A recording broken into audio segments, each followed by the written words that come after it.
Yo, Lush Louisville, what's going on, everybody? Good to be here. We made it another week. Well, another couple of days, actually. Yes, Sarsky. I'm gonna be out of town this week. I had to push it up a day, or 2 days, actually.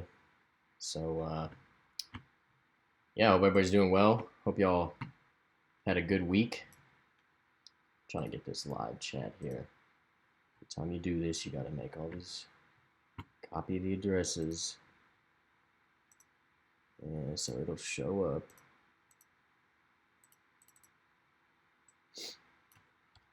What's everybody been up to this week? Everybody jump in the chat. There we go. There it is. Man, seems like Corona's getting worse. Not much is getting better, apparently. Hope everybody's staying safe. Hope you're wearing masks. My mom be having me wearing my mask while I'm in the basement, but she doesn't know right now, so it's not a big deal. Don't tell her. So what else is going on? We got a very special guest today. First off, got my man T Lanky here. Got some beats for us. His first beat's called iMac. Jump right into it. Let me hear some of these sounds. Trevor Langford, he went to Manual and he actually produced DJ Kelly's latest single, Ain't No Tellin'. He just told me that not too long ago, and so that's really dope. Did not know that until he told me. It's funny because DJ was our guest last week, so that's pretty cool, pretty awesome. All right, who's in the chat? We got a couple people watching. What's going on? Chat your name, chat your number. What's happening? But yeah, so I know my man Trevor. He went to Manual with me. He's been producing now for, I'm pretty sure, since he was in like middle school. He's about a year or two younger than me. Used to lifeguard together. Classic times. So, let's see okay. So the reason I'm going back to Nashville this weekend to work with a guy and a songwriter. Songwriter is a good friend of mine. Went to MTSU with me, and this other guy, he goes by Socio. He is a R&B rapper, singer, and we're just kind of gonna lock in my buddy's house in Smyrna, which is like probably like 20 minutes from downtown Nashville. So we're gonna lock in at his house and just record and work and make beats, and with him and Socio and Striker, we're gonna write, and I'm just gonna be recording and making beats. It's gonna be really cool. We're going for about 3 days, and that's gonna be a lot of fun. And Socio is up and coming. He's had a management. He kind of just rolled into some good management, and he's got some really good opportunities coming up for him in the near future. So some stuff he was telling me but I'm not going to tell you right now, but because I'm not really sure of all the logistics and stuff. But that's really going to be a lot of fun this weekend. It's going to be a whole experience to sit and with a songwriter in the room also, and an artist, and make beats and then record. It's going to be pretty dope. So that's going to be fun. Another beat by Trevor. He goes by T Lanky. This is KT. Trevor he sent me like a whole hard drive full of beats, man. He's been doing it forever. So that picture of him, that's him in his basement. I think he might have moved from there, but he had a spot in his basement. It was like a full soundproof room and everything. Super dope.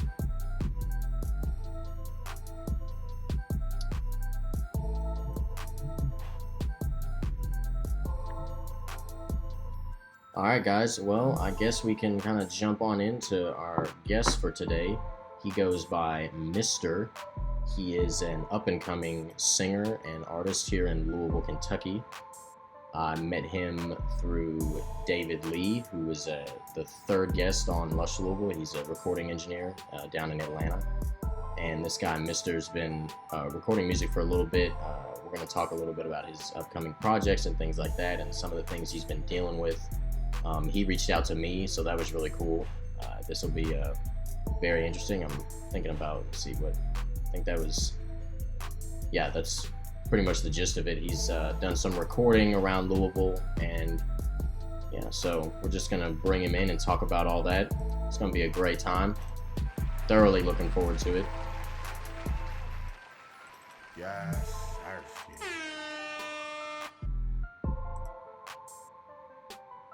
But what's everybody been up to, man? What's going on? Who's jumping in here? What we doing? What we talking about? What's the topic of discussion? Oh, that's not what I meant to do.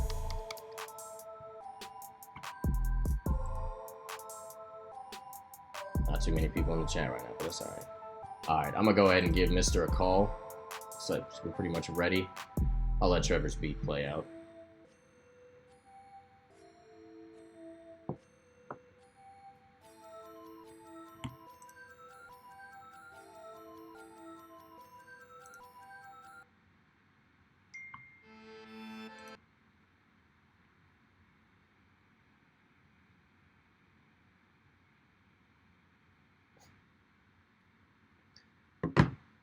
All right. Let's give him a ring.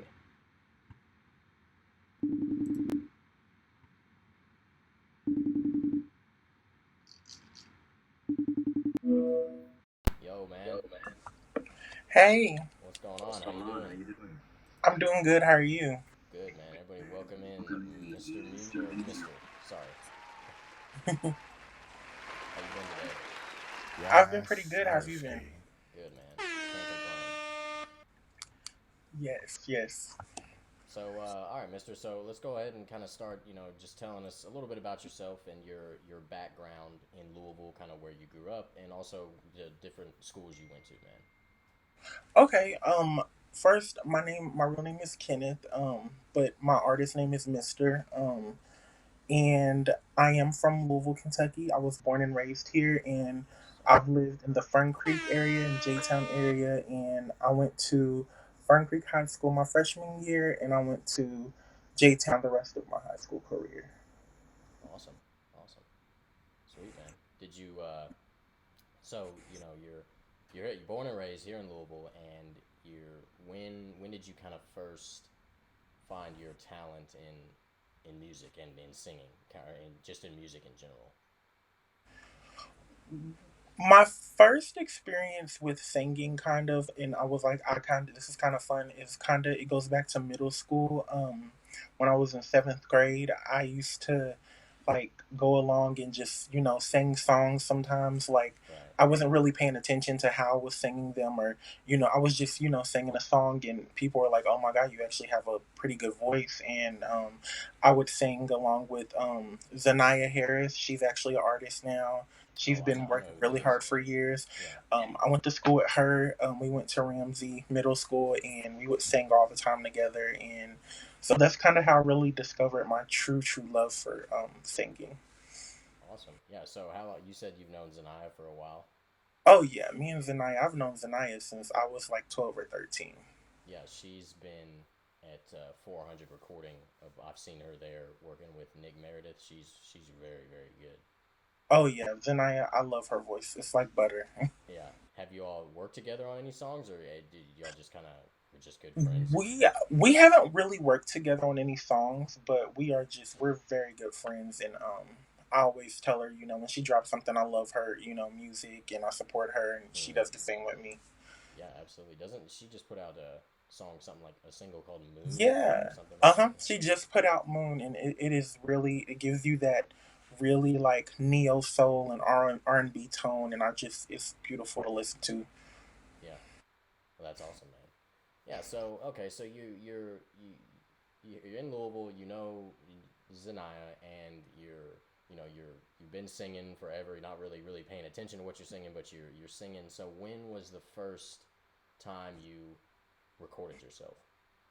The first time I recorded myself would have to have been, I want to say, late 2017, after I got back home from college, because I did go to UK, but I didn't want to say I went there because it was just for such a short period. Oh yeah. Like, I went there and I was there for like a month and a half, but the first week there my grandmother passed, so Oh that's wow. kind of what inspired me to get into music, because I realized, okay, if this is what you love, you need to go do it, because you only have this one time to get everything right. You don't get to go back. You don't, so Yeah. um so I recorded myself around that time period. It's kind of after, so late 2017. Late 2017. Cool. Yeah. What were you studying at UK? Were you doing music? No, that's the funny part is I had actually went there for acting because I got accepted in the fine arts, I think it is, Bachelor of Fine Arts department. And it's kind of like I was at UK, but it was kind of like a separate little community from UK, Yeah. Yeah. and it just, it wasn't what I expected, Right. and I just took time to come back home. Absolutely. That's smart, man. I mean, you knew what you wanted to do, and you made it. You made it happen. Right, and plus I was going through so much at that time. It was Right. crazy. Yeah. Well, it's good that you know that, man. Uh, yeah. So, all right. You're okay. So you start recording late 2017. Was that where were you recording? Was that kind of at 400 or around other studios? What were you doing?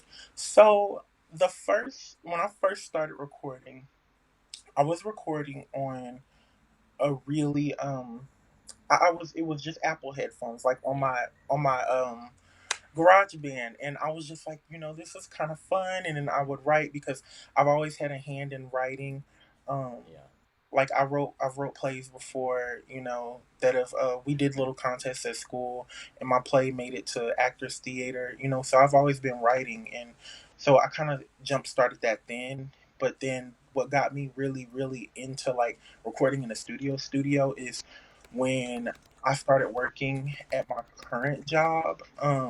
And a lot of my coworkers were telling me, you should check out, Braxton, One Take Timmy. They were Oh just, yeah. I was just oblivious, and they were just, telling me about all these different local talents, that are out there. And I was just like, oh my God, I took a listen. I was like, their music's dope. It sounds like it would be on the radio. And so from there, that's when I linked up with Braxton, and I got introduced to Braxton, and he really opened up the door for me to record in a studio. So that was around January of 2018. Oh, that's dope. Yeah. So speak a little bit more about that. So you meet Braxton, and I know Braxton. I met him through 400 when we were talking about this when he was recording with David Lee. And so speak about that relationship with you and Braxton. So was it kind of like he took you under his wing, or he just he was looking out for you and brought you to the studio? And how was that? What was it like? Yep, it was a really good experience. So basically, I went to Braxton invited me to his house, and we had a vibe session, so we could get to know each other, and so we wouldn't just be thrown in a situation not knowing where Absolutely. his sound is, what my sound is, even though I listen to his music. And we wrote and stuff, and then we went he actually did everything for me. Like, he booked the studio session, David Lee, all of that, and he introduced me to David Lee, and then that's how that connection got formed. And we went from there. In the studio, was the vibe was really nice at 400. It was Yeah. really elaborate. I had never been in anything like that, so it was kind of cool for me to be there and Yeah. work with him. Yeah. 400. They got a nice space. And yeah, Braxton, yeah, he really did take me under his wing, because even after that, it wasn't like he stopped. He still gave me the tools, kept me in contact with a bunch of people to help me. And so, Yeah. Definitely. Well, that's awesome, dude. That's great that he kind of helped you out like that. And so, yeah. what were some of the things that you kind of learned from him? You're in these studios now. What were some of the biggest takeaways you had from making that transition to using your Apple headphones to being in these bigger studios? The biggest thing I learned was that you really it's fast. Yeah. It's very fast. And I know especially David Lee, he works really fast as well, because he's, in Atlanta, he was talking about, you have to be fast, fast, Oh fast. yeah. And that's one thing I had to adapt to, is that um it's just everything, it can go either way in the studio. And that's like verbatim what Braxton told me is, in the studio, bro, it can go either way. It can go this way or that way. So um it's very fast. Like, I learned how to, like, kind of improv a little bit, like because I have that acting background as well. You Okay, know, in high that's school I funny. did Yeah, acting, so I just kind of Yes, like I when a understand. word or something didn't match up how I thought it would sound at home and in the studio, I kind of just improvised and yeah, did that. And that's when I really got into like the I want to say the science of it, like BPMs, like beats per minute. Like that's why my my writing was off because I was just sticking it in GarageBand and breaking the beat down and writing to it instead of like having the same BPM that they were having in the studio. So that was kind of why I was off. I had to learn a lot of that. So it's been yeah. a huge learning process.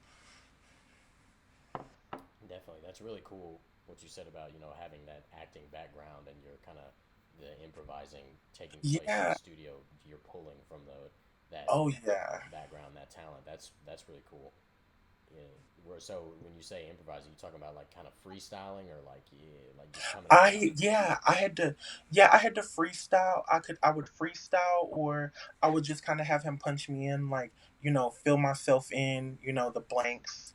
Mhm. Um like, if there was an open part, I'd be like, let me fill myself and I'll just do this thing where David will just let me, hear myself on the record, like start me like maybe 20 seconds before and then I'll just keep singing something until it clicks, but it'll make sense though. Right. Yeah. Yeah. Okay. Well, that's really cool. Um, Yeah. did so the you're doing that. You're in the studio now. You're learning these different processes. Did that have an effect on? I'm assuming it would. Your creative process in general as a whole. Did that kind of like have an effect on you know how your creative process went for writing and recording, or what is your creative process like? Yeah, it really did have an effect on my creative process because at first um I was just kind of like writing stuff down and I wasn't as confident in my writings and I was kind of like when I say just writing stuff down like it'd be like 30 minutes before the session or an hour before the session and here I am writing stuff down Mm-hmm. where when that's when Braxton came into play because we had a session together and I Yeah. kind of pulled that once and I kind of like I wanted I guess I don't know what my I don't know what I was thinking but I guess I just wanted to go in the session and just like freestyle it but that's when he came to play and was like it's best to have your stuff already written because you should so the session can go smoothly and that's what I learned from him so he played a big role as like like you said taking me under his wing to help me with that so he really did help my creative process. Yeah. Well, cool, man. That's awesome. Now so who who's inspiring you, and then that's kind of lead into you know who's inspiring you in your creative process, and then also how would you describe the music that you're making? What kind of music are you doing? um I'll say the number one person that inspires me in my life will definitely be my mom and then it'll be my best friend Leah. I know she's watching. And from there on out, when it comes to like music, I would definitely say mainstream. I would say Chris Brown, Neo. Let's see who else. Omarion, and of course Usher. Just different, basically anybody that was popping in the late '90s and early 2000s because I was born in '98, so I kind of got like the last little bit of that late '90s vibe. So kind of Right. anybody else popping during that time period inspired me, and I'll say her and Janae Aiko definitely inspired me too. But on a local scene, or more of an independent route.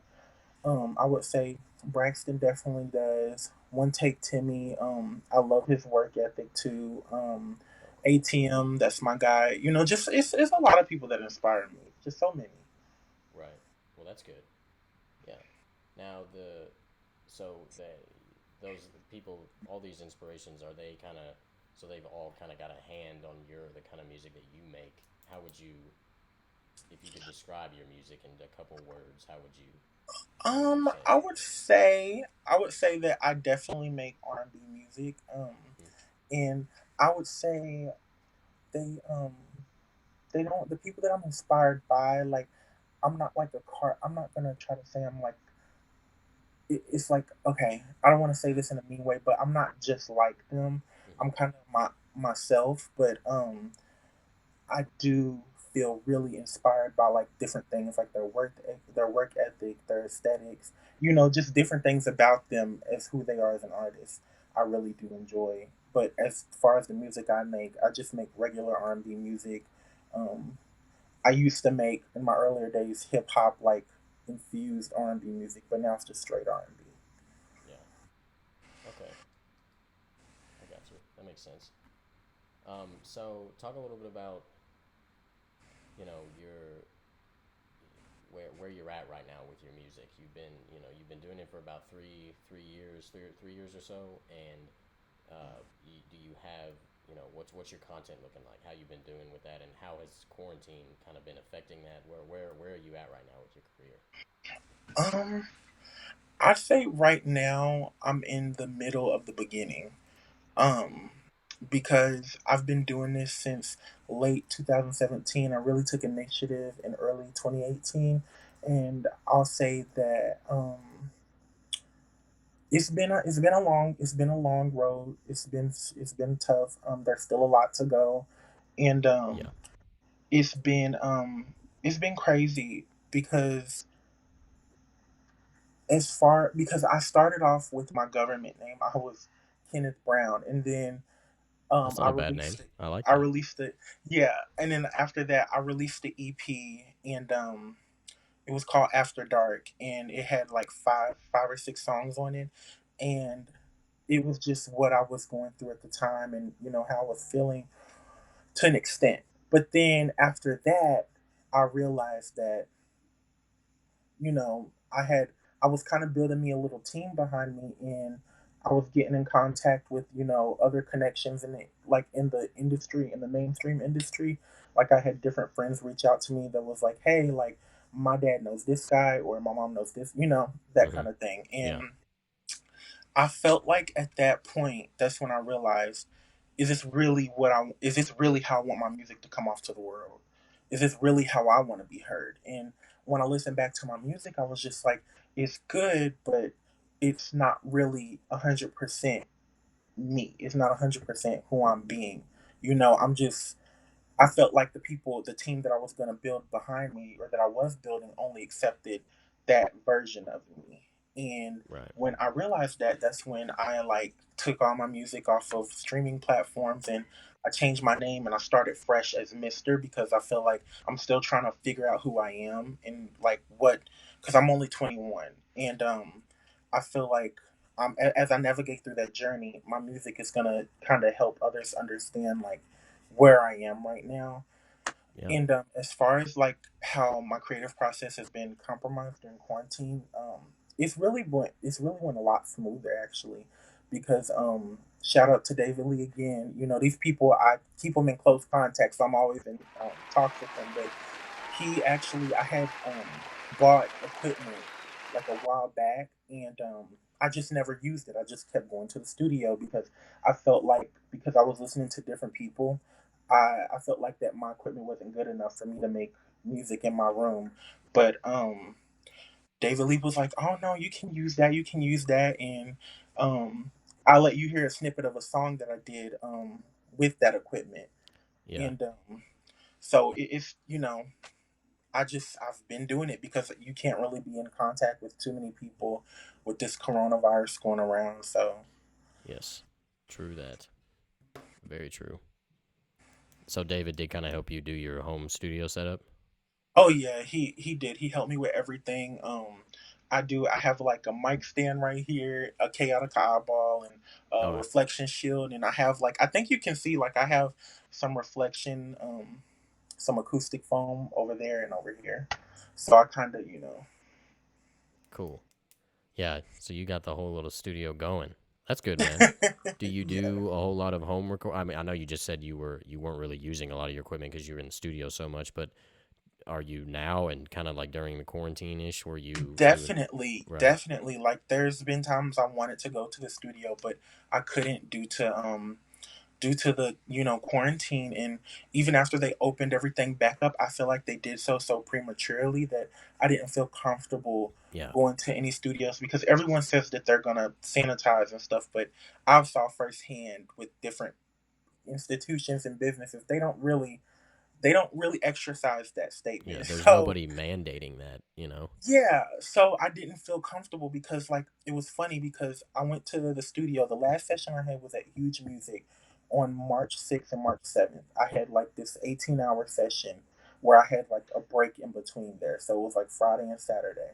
And me and David Lee was there and we like met all these dope people and dope connections. So when we did so, it was a really good networking, to get to know this person, that person.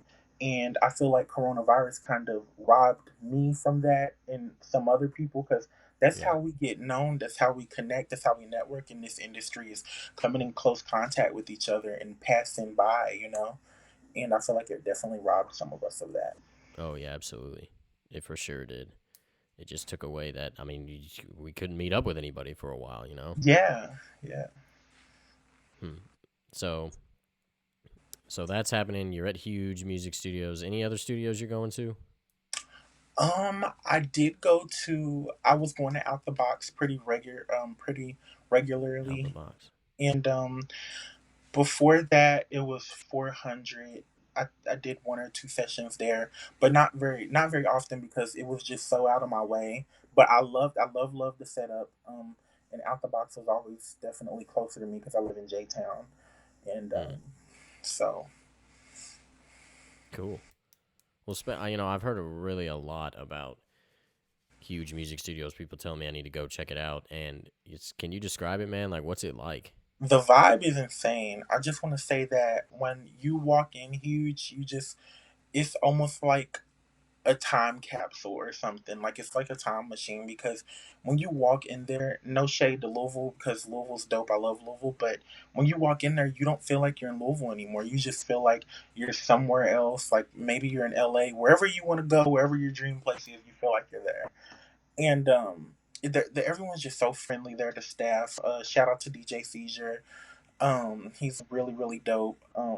I just felt at home when I was there. It was a really nice vibe, especially the race room is dope with the ceiling. And Yeah, I've heard about the Wraith Room. How many rooms do they have? well, at the time I went, they were still kind of like constructing everything. So if I'm correct, I don't want to give out wrong information, but I think they had in total like 3 or 4 studio booths, I believe. Mm. But the only one that was open at the time was Room C, which was the rape room. And huge music studio is down on 4th Street, isn't it? It's down on 4th Street. It's right. It's literally like there's this Mexican restaurant on the corner. It's Yep. called Mi Casita, and it's like a little door that's like if you walk past it, you will straight up miss it. But you go straight down that hallway and you go up the elevator, and that's huge. Okay, because I was interning at Downtown Recording, which is literally Mhm. right across the street from the Sealbach and from Huge. But I've never seen Huge. I didn't know it was actually that close until people started telling me. But I need to go Oh check it yeah. out. I Oh yeah. actually, yeah, last night I was recording here at my house, and my buddy, you heard about Alex Grow? Do you know him? Alex Grow. That name sounds very familiar. Yeah, he's an in-house producer at Huge right now, Huge Music, and he hit me up, and him and Blasian were looking for an engineer, but I was doing a session here, so I was like, man, I totally would, but Oh, I've still that's never been. dope. I know I need to go. Well, that's cool, man. I'm glad you've been in there and getting that nice experience. I have really heard about that Wraith Room. People really seem act like that's a big. I mean, it's pretty cool because they got like the stars in the ceiling and everything Yeah, like it, in it's Wraith. very it's a very dope vibe. Very very dope. I enjoyed it. I Yeah. really. Well, cool, man. So, all right. So, one of the things we kind of talked about or emphasized about, you wanted to speak about some of the struggles you've endured during your coming up in your career over the with the music, and so speak on that. What are some of the things you've had to endure, and what's happening? Tell us about it. Oh, the number one thing that I feel like I don't want to speak for everyone again, but I feel like a lot of independent artists do is the financial situation, and just being the breadwinner and just trying to carry all of that load on you, because when you're an independent artist, you don't have a multi-million dollar label behind you promoting you and really pushing you and investing in you. So it's like people do bash labels over here, but they do have some pros about them as Oh, well as definitely, cons.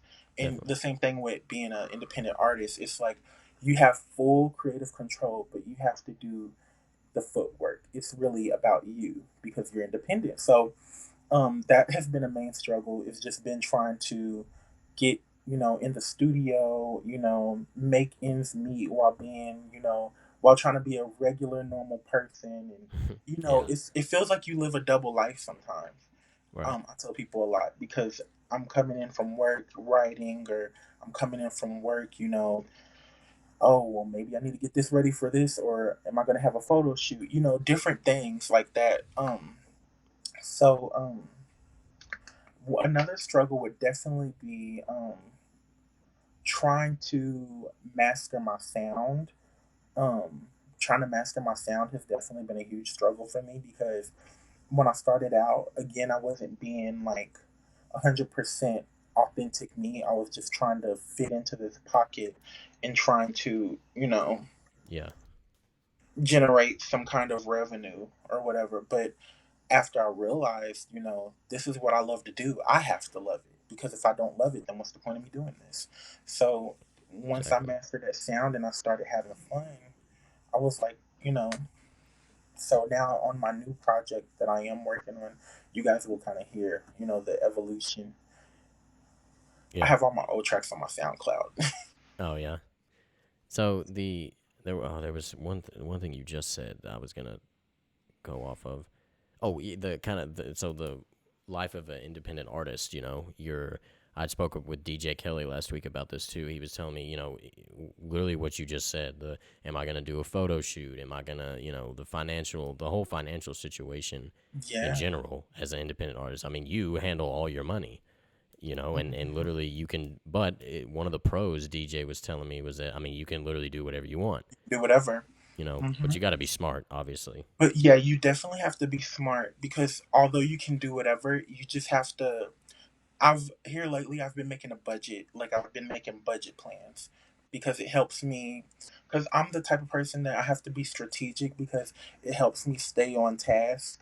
Where if I just, I'm making because people are like, oh, don't set deadlines because, blah blah blah. But if I don't set deadlines, then I won't be on track. Like I'll just be making music and making different songs and won't even know what they equate to. Right. So I definitely do think that being independent teaches you to be more humble. It teaches you to respect everyone else's workflow as well as your own.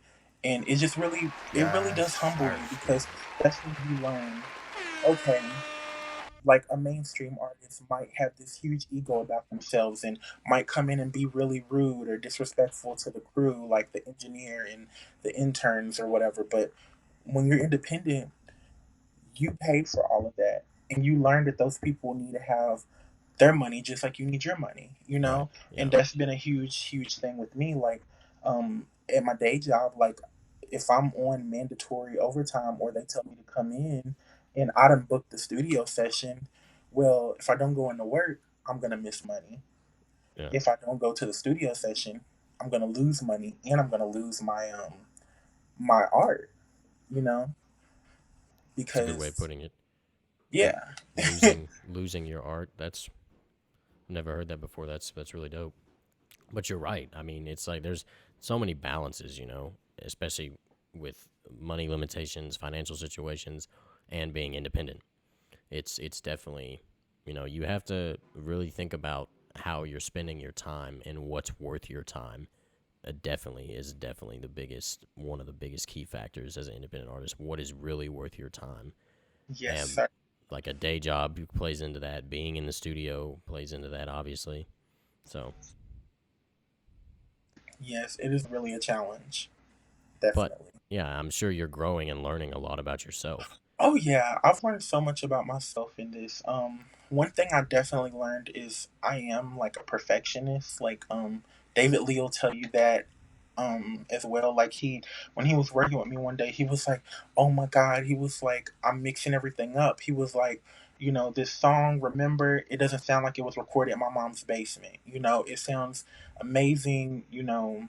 You're gonna like this project is gonna be really big for you, and you're gonna really get a lot of respect from people because he Yeah, saw me like it's been like a gamble, and that's another thing with the studio, and that's another thing, kind of tying back into what Braxton said earlier, where it can go either this way or that way. hmm, Being in the studio was kind of a gamble for me because I'm not like I'm only there for 3 hours and I'm done type of guy. I like learned early on that I need at least 8 hours to do a track because I like to take my time and kind of experiment, and I really do take it seriously.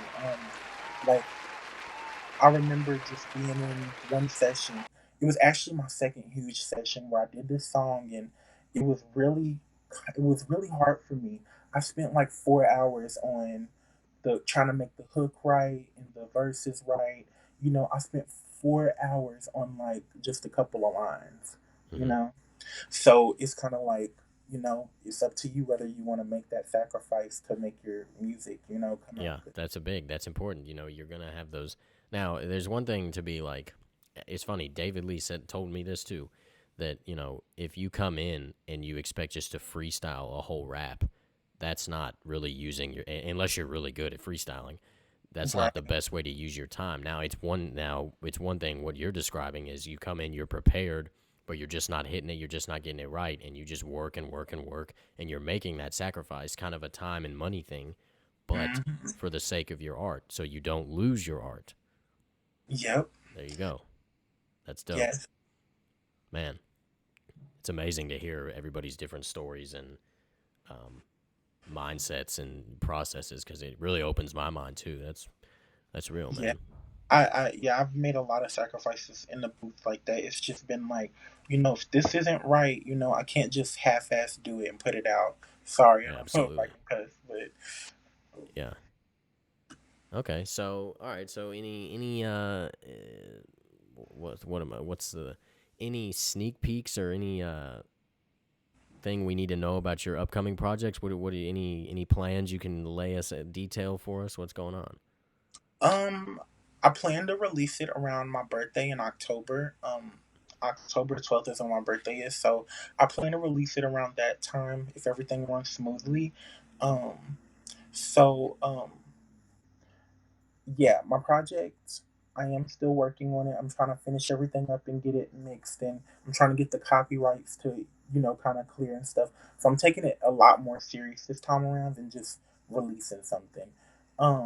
And also, it's gonna be like the sound is gonna be more evolved and more mature, and the stuff I'm talking about is gonna be more candid. And also, I have my hand, but I'm supposed to be doing like a photo shoot here soon for it, and so it's coming, but it's just slow. Like I originally wanted to have a listening party prior to COVID, before COVID came into play. I wanted to have a listening party and invite different artists from around the city, like ATM. Like we've been trying to collab for like 2 years now. I've went to some of his sessions, like Delmar James, you know hotel lobby, like so many. I wanted to like kind of bring everyone together to Yeah. be there. Yeah. Absolutely. You got to. That's really huge. Listening parties like that are really cool. Uh, Yeah. one thing I was gonna say, it was really important. This happens to me all the time. You just mentioned you were talking about studio your project. Oh, do you have a name? Do you have a name for your project? um I'm deciding between names right now, but I think I might stick with the original. If it was originally going to be called Lavender, um just because of where I am in my life right now, Mm-hmm. as far as discovering who I am, and you know really I'm starting to grow up and be my own person. So the project really is going to define, like, okay, this is who you are, this is who you want to be. If people like it, oh well, if they, so that's great. But if they don't, then you don't need them in your life. So it's really There you that. go. It's me making that bold statement. Yes, sir. Making that bold statement. Yeah. Yes, It's I important. see. So you also said you're waiting for some copyrights to clear. Are you using samples? Are you sampling and getting those samples cleared, or are you talking about copyrights for your music? Just copyrights from my music. Okay, cool. Yeah. So you're I'm not. going through the actual like U.S. Copyright Office. Yes, because with Good. because they're really complicated. Because I've never Yeah, it used the is. service before, Yeah. so I'm having trouble with it. But I'm learning along the way. Guys, YouTube everything. If you're watching this, YouTube everything. It Yep. makes your life a lot easier. Um, but as far as samples go, I'm not really a fan of samples because I don't know. I'm weird. I feel like that kind of I feel like I'm not being original and I'm kind of biting off of something else. But in the same instance, I know that samples are just someone really heavily admiring a song and just wanting to, use that. But everything's original. I'm working with a producer, Eli. He is from and he lives in Honolulu, Hawaii. So Ooh, we've just been kind of working back and forth. So yeah, everything's original and fresh. that's cool. Speak about that relationship. How'd you get linked up with him in Hawaii? Well, it's funny because I came across his YouTube page and he only had like a couple of subscribers, and like there's bigger producers like because I feel like every producer in 2020 has like they're located and they're based out of somewhere, but they have a website. Then they have their beats that they put on YouTube. Then they have their beat stars or their Hmm. Airbit link, and I kind of came across him and got in contact with him on social media. I was like, "Hey, I love your sound. Um, do you mind making any beats for me? Like, do you mind like custom?" And he was like, "Oh, sure." He was really dope, really humble. He's been in the industry for a little bit. When I say industry, I just mean like doing music and stuff. Like, Hmm. he is so talented. Like, he hand plays all his instruments, and he has like a room where he has drums and stuff, and so everything will be kind of like organic in a way. And he's just a really dope person. Yeah, it sounds like it. Now, have you been out there to work with him personally, or are you just all over email and stuff? No, I haven't been out there to work with him personally. You definitely should do that someday. That'd Oh be yeah, he definitely he was like, we need to get like when you come to Hawaii, like I'm gonna get you to perform here, and yeah, so he kind of is on board. He's on my team, so that's really good. that would be awesome performing in Hawaii. It would. I was like, wow, that'll be crazy. Yeah, you said he's in Honolulu. Yep, he's in Honolulu. Man, that's that's something. So you haven't been into Hawaii, but have you been anywhere? Where have you taken your talents in the country, out of the country? What other states have you been to with doing your music, or any other cities? Um, that's a hard question just because I've always been like I've always been kind of like I'm not gonna say one and done, but I'm a take a break type of guy. Like I haven't been doing music that long, Right. um, but I haven't really done anything outside of Louisville, if that makes any sense. Like I haven't went to Miami and done any shows, or I haven't been on tour or anything. But in the future, that would definitely be something I would like to try. Oh, absolutely. But every time I've been out of town, it's kind of been like for a family vacation or, you know, something like that. And just a break from our regular work life. And I've always just kind of try to keep it about family and, spending time with them instead of turning it into like a business or a music thing. Hmm. But Absolutely. I would love to try that though. I would love to go, You to different. definitely should look into touring at some point. You when you put more content out and stuff like that. I'm sure that would be a blast. Oh, yeah. Hmm. That's neat, man. So you're now a couple years into your craft. You're working. You're at different studios here in Louisville. You're meeting new engineers, new connections, meeting people. Well, he's still in the country, but he's far away and on the Hawaiian Islands. Hmm. What's what have you noticed or seen about the overall creative scene in Louisville anything that's caught your attention? What do you just kind of notice in general about the creatives here in Louisville and the whole creative scene? Oh, that's hard. What I've noticed is I'm not gonna use names in this because I don't want to offend anybody, but what I've noticed is that like around 2013 to like I want to say 2016, 2017 ish. I don't really know where to cap that off, so I'm gonna just say 2016 ish. Yeah. I noticed that there was a huge spike in like certain people around the city like grinding, like doing their thing, like coming out with these sounds and these projects and this music and stuff. I wasn't really an avid listener to it, but that's why you know I knew about it, but I wasn't just an avid listener or anything. But I'll Yeah. say 2017 ish is like when when I started doing it is when like a huge surplus of people started doing a lot of music around here. And the people that were doing it back then, like some of them are mainstream now, some of them made it. Some of them are still independent, grinding and getting bread.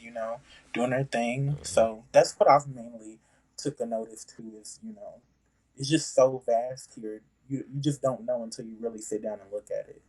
Yeah, for sure. It's like once you have got all these stresses and these things kind of weighing you down with financial things and just being an independent artist in general. But it's like after a while, you've been putting time into your craft. You just take a step back and you're like, well, what have I really learned? Like, what's really happening? Like, the kind of look at the bigger picture. And Right. overall, it's like kind of just be thankful, really. Oh It's yeah. of your process and your growth and stuff like that.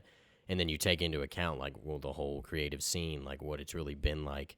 Moments like that are really cool. It's kind of like a reflection, reflecting on everything you've been doing. Right. Yeah. It's um. Yeah. Everyone here, everyone in the on the Louisville music scene that I have saw from that point on have been really, really talented individuals, and they are grinding and they're working, and I'm very thankful that they kind of paved the way for me to be able to step out and be, be who I want to be. I'm just really glad that they had the guts to do it, and start that process for me because there was a point Absolutely. where I didn't have as much confidence to step out there and sing or, do this and that. Yeah. So, That's cool, man. Yeah. So you feel like your confidence is growing? You're kind of stepping out more? oh yeah, I definitely feel like my confidence has grown since I first started because, like I said, with that first project, I kind of did one of those like I don't know what to call them. I guess you can call them the little bootleg contest where you like put your song like Funk Master Flex. He might have like a contest or World Star might have a contest, and they're like, "Oh, your song is gonna get rated, and it's gonna make it." You kind of pay like a little fee or whatever. Right. I did one of those, and like one of the songs that a lot of people at the time liked, like family and friends, and like ATM. Just different artists like that they really vibed with. I put it on there. It was called "On the Other Side." It's actually on my SoundCloud um, if you would like to listen to it later on. But Yeah. um, I submitted it and I got a lot of negative feedback, and that's when I really like lost my momentum, and I was like, well, I really tried and I gave my all on that, so like you guys don't like that. So I really kind of took a step back and I was like, so what am I doing wrong? Like, what do I need to do differently? Like, is it my voice? Like, is it the way I sing? Or, so I was really self conscious and I lost my confidence for like, I'll say I was kind of out of commission for like that. And I'll say not the whole year, but like, I'll say maybe like 8 months. I just stopped doing music and I lost my momentum again there, even harder. So, I've never had a vocal coach. That's another thing. I just kind of know, and I'm not really musically inclined as far as like, oh, that's an A sharp or that's a B Mm. minor. Yeah. So Right. I just kind of know what goes with my ear, what sounds right. Hmm. Well, that's really cool and interesting, man. You hit that. You had some good momentum and you kind of had a little shake in your confidence from the negative feedback. But it's again, you said you were putting your all in, and certain people didn't like it. Music is subjective, man. Like Yes. it's so. And if you put your all into it, and but you step back and kind of analyze where you were and Oh how yeah. how you can get better. And so moments like that, it's kind of like I was in a I went to college at Middle Tennessee State University, and I was in a advanced engineering class. I studied audio production, so it was like a recording studio class. Awesome class. We got a lot of studio time, but one of the Wow. assignments we had to do a mix, and then we all sat down in class. There was probably like 15 of us, and we listened to the same song 15 times and listened to like all of our different mixes of it. And most people got like we rated from like I think it was from like from what I this was like 2019 in like March, and I rated or we rated from like 1 to 5, and most people would give out like between like 1 to 3s, and like after we would listen, we would get, and that kind of determined our grade, and everybody would say their scores, and most people were scoring mine, and I thought I was like good at mixing at the time. I was doing a lot of rap, and this wasn't a rap song that we were mixing, but like the majority of everybody, for most people, it got like 2s or 3s, and like same for me. Like when everybody scored mine, I knew it was mine. I was just like, dang man, like you know, and that's why I'm in the class, to learn. But I was just like, dang, is this really what I want to do? Like people aren't understanding what I was going for. Like I have no. But then I was talking to my friends about it, and they were like, well, obviously you're like aware of that, but also what I just said, yeah, I was still learning. I still am learning. And but moments like that, it's kind of like a punch right in the chest or stab in the heart, but you come back from it, and you take a step back and think about it, Yeah. and then just keep moving. And I think my personal life had a lot to do with it as well because I'm I have thick skin because when I was in theater in high school I had our theater teacher, she stressed us, you guys have to have thick skin, and here you Yeah, have to have thick yeah, skin exactly. because if you don't, then you're gonna affect that's gonna affect your character and the way you perform. And um so when I say thick skin, like in the booth, I always ask David Lee for feedback. If there's anyone else that happens to walk in, like especially out the box, like if Trapmore or Jordan, Grade A Sound, if any of them walked in, I would ask them for their honest feedback. And if they was like, bro, this isn't good, or you should redo that, I would go and redo it and I would do it better. Hmm. And I'll be like, David, do you like this? He'd be like, no, that's too much, or no, that you can do that better, or that. So I am open to constructive criticism, but I think when it was just like a large quantity of it, because some of the stuff they were saying was true, but I think it was just me seeing like my song that I really did like having that trash can where there was like rated. It was like trash. Then it had a trash emoji. Then it had Hmm. like tools, like needs work. Then it was like good with a thumbs up. Then it was like um fire. Like Hmm. I loved it. And just seeing so many trash cans, it's stupid now looking back, but seeing so many trash cans outweighed the fires and the goods. Yeah, So, yeah. That's a great way to look at it, man. That's and amazing. I'm not used to all of that. Sorry, didn't mean to cut you off, but I'm not used No, to no, all no. that negative, like all that feedback like that at once. But hey, now I mean, you got to have thick skin.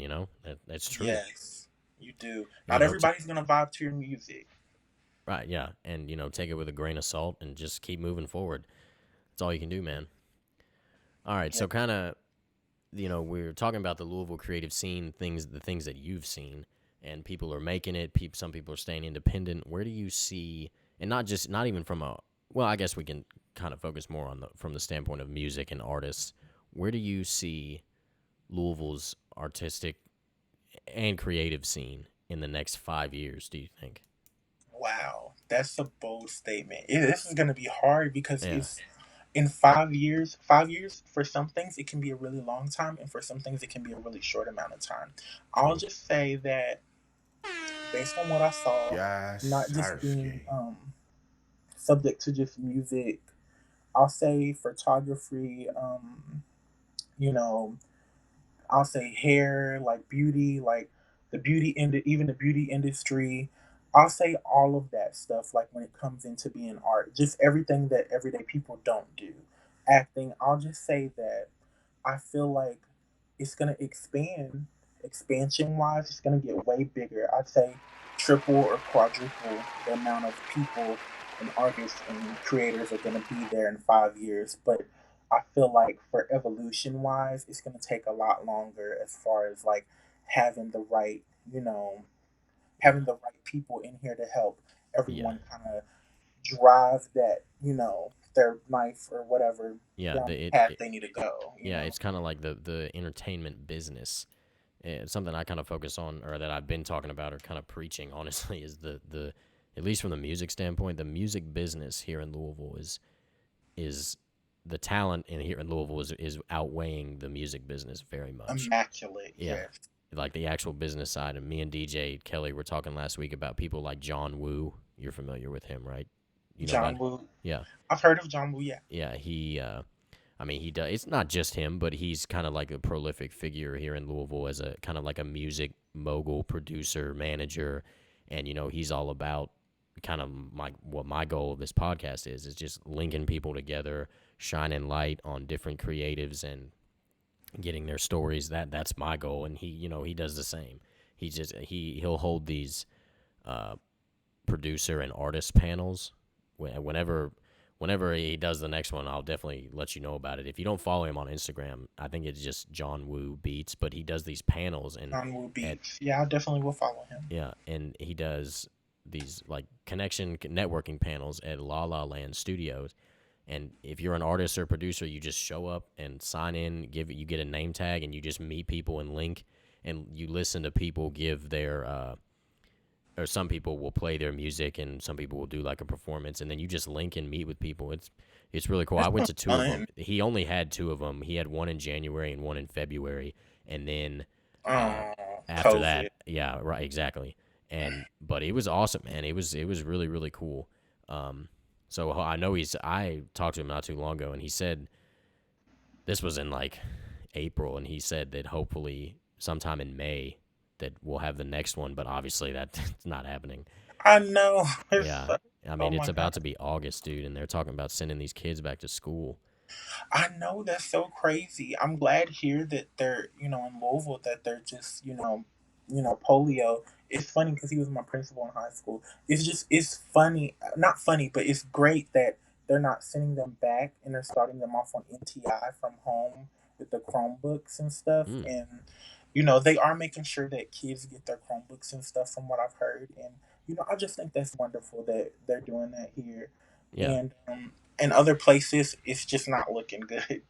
dude, yeah, it's like they're giving us all this information, some true, some probably not, more than likely not. I It's like know. what to believe, and then on top of that, a lot of people are just ignoring. Like, I mean, I'm not gonna say I'm wearing my mask all the time, like, no, but like, it's like people are like, yeah, we're gonna open up the schools. Like, I don't think they should, man. I mean, in order They for the, shouldn't. I mean, I it's mean, bad enough that they made everyone else go back to work for the sake of the economy. And it's like, yeah, I mean, and are now you it's getting serious? worse. Yeah, it's getting worse. More people are dying. And, it's a really, really scary thing. And I've never, because back in '09, I was in like what? I was in fourth grade, I remember very vividly. H1N1. Yeah, I yeah, feel like everyone thought that swine flu was going to do what this did, yeah. I basically. remember that. I was in sixth grade, dude. Yeah, that was. It was crazy. They were giving out vaccinations at my middle school. I remember that. Yeah, swine flu. It was like what that didn't do is what this did. Like it's wild and it's really chilling.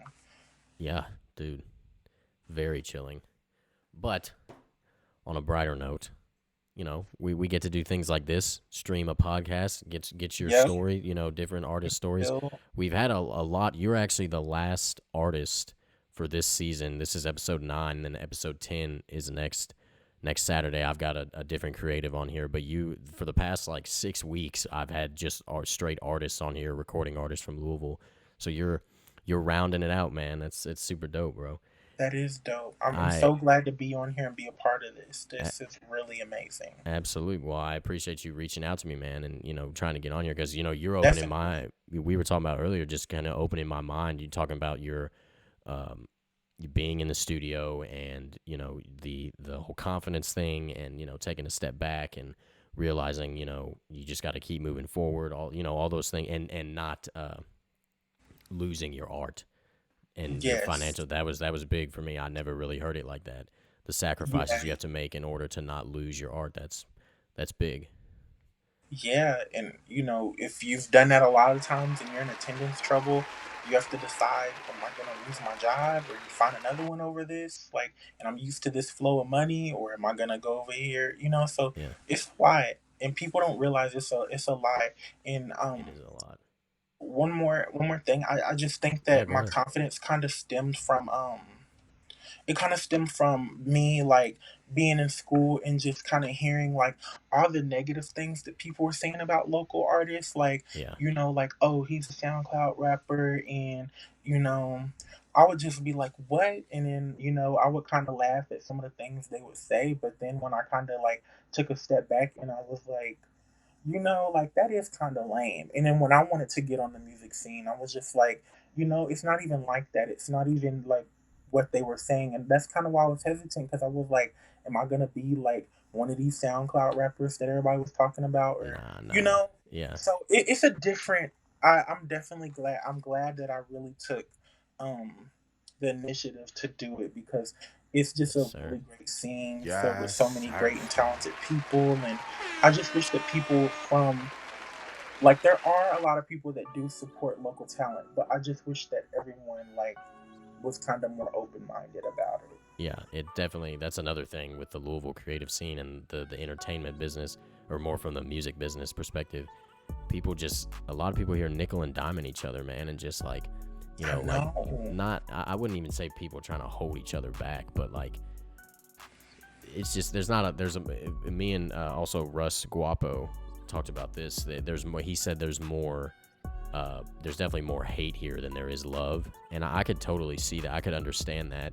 Hmm. Um, but again, that's one of the things that I'm trying to shed light on people and bring y'all together and get your connections, and and same thing with like people like John Woo with those panels. Like he even said, he was like, you got to stop nickel. We have to stop nickel and diming each other, and there's got to be Yeah, more. because none of us are rich, and Yeah, I mean, we all do deserve to have our money. Like I yeah, said, it teaches you to be respectful and appreciate a lot of things.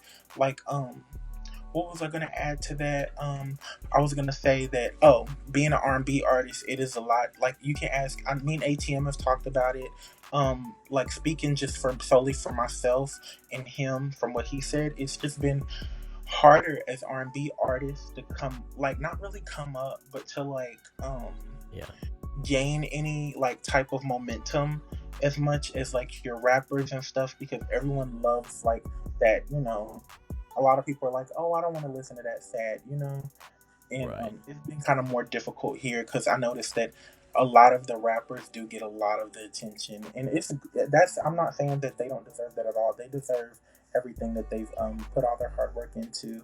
And yeah, just yeah, connecting to what you said, it teaches you to be humble, because like seeing how David works, like my Pro Tools on my computer, I don't have any type of plugins or anything, so I just record like dry vocals, and I'll just send the project to David Lee, and he'll add everything to it.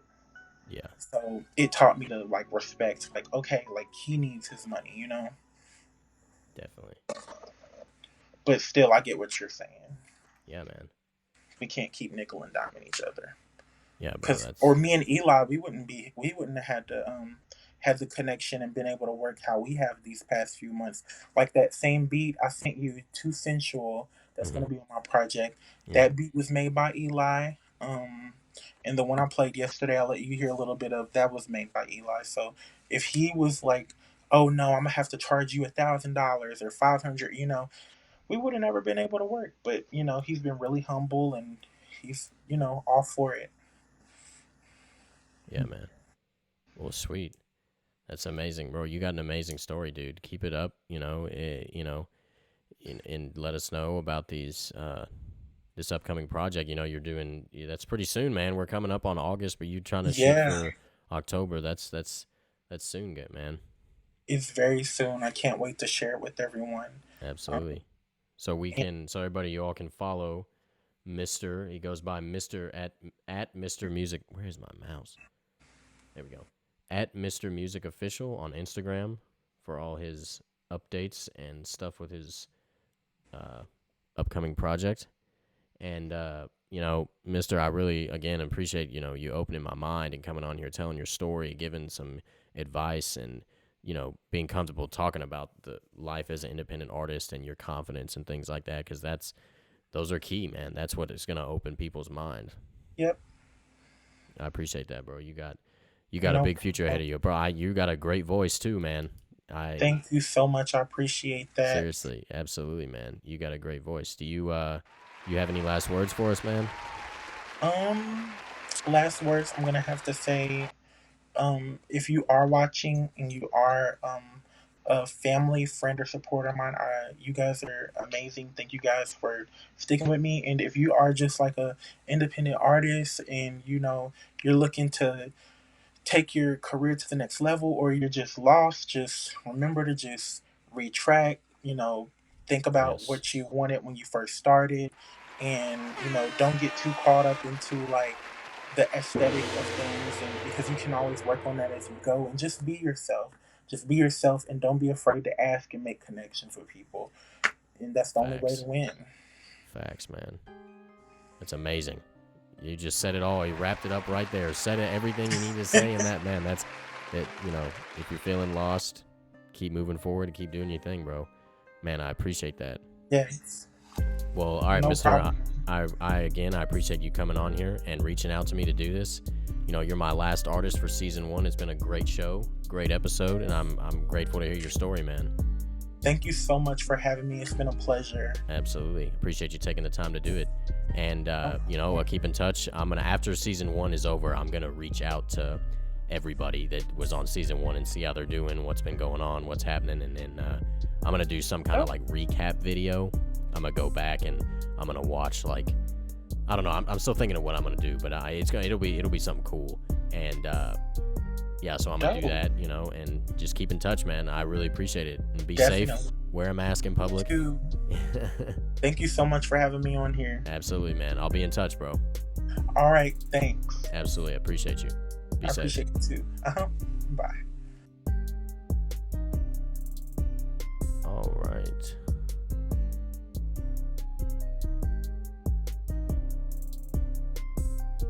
More of some T Lanky here.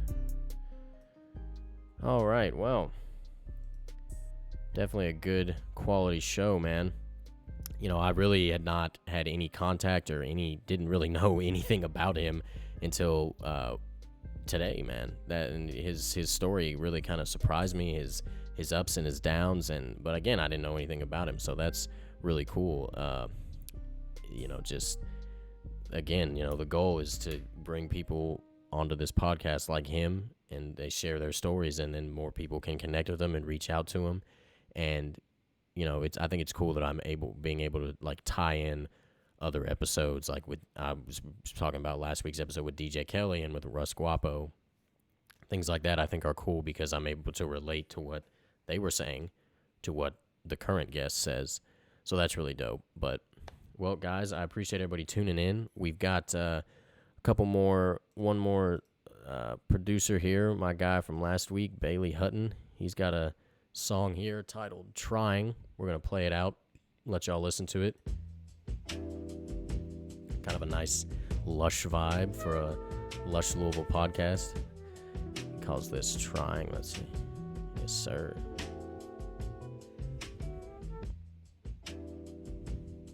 Shouts out to Cameron. Shouts out to Cameron.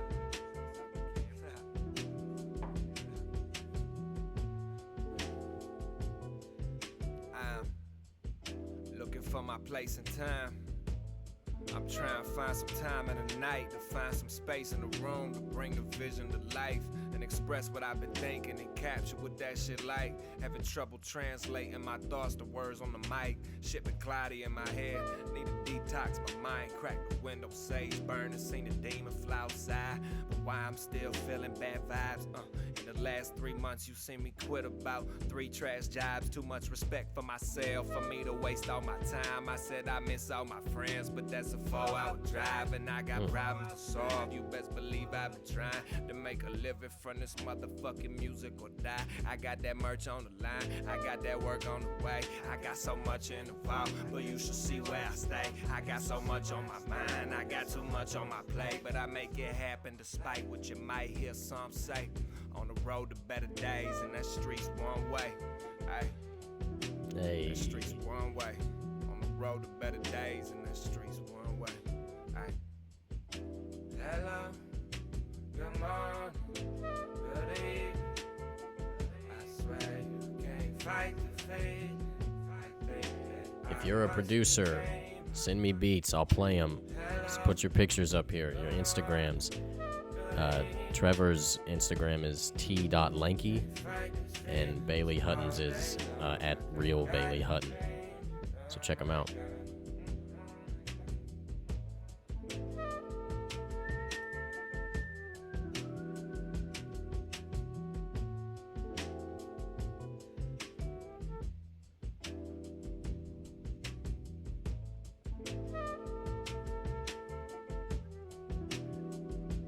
This is a longer version, so it kind of fades.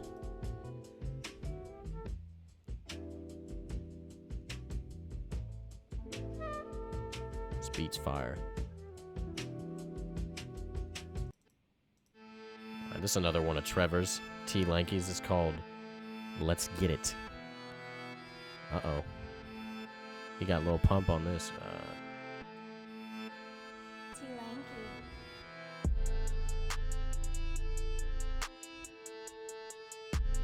Okay.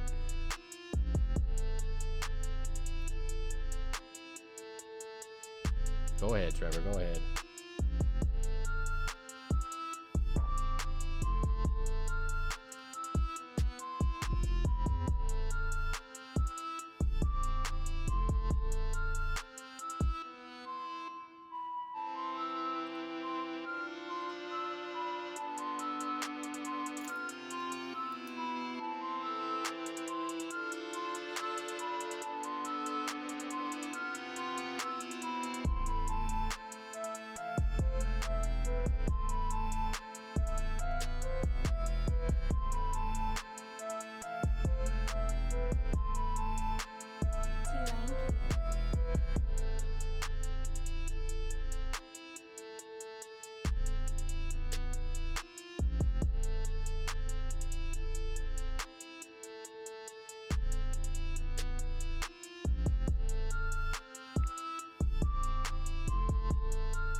T. Lanky.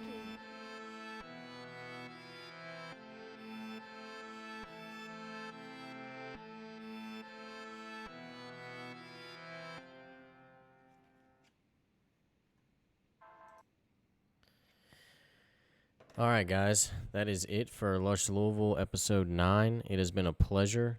I'll be back next Saturday. I've got my last guest, episode 10 of season 1. We'll get things kicking off with season 2 here soon. It has been a blast this first season.